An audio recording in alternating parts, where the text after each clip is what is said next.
सोलापूर महापालिकेत प्रचारासाठी लागणाऱ्या रिक्षाचे परवाने मिळवण्यासाठी उमेदवार आणि रिक्षा चालकांची दमछाक होते। 3 दिवसांपासून शेकडो रिक्षा चालकांना परवाना मिळवण्यासाठी मोठा त्रास सहन करावा लागतोय।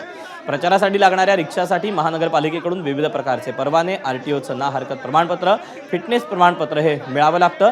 मात्र ही प्रक्रिया अत्यंत संथ गतीने होत असल्याने रिक्षा चालक आणि उमेदवारांना त्रास सहन करावा लागतोय। त्यामुळे महापालिका कर्मचारी आणि पोलिसांसोबत रिक्षा चालक आणि उमेदवार प्रतिनिधींची बाचाबाची होण्याचे प्रकार वाढले आहेत।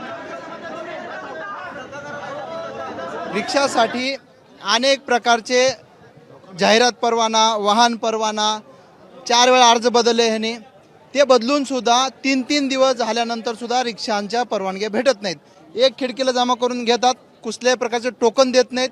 दुसऱ्या दिवशी आल्यानंतर पावती करायची असती, पावतीचाही टोकन नसतो आणि कोणत्याही प्रकारची शिस्त नाही।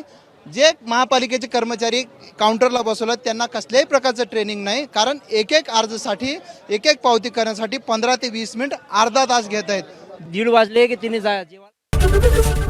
एबीपी माझा, उघडा डोळे बघा नीट।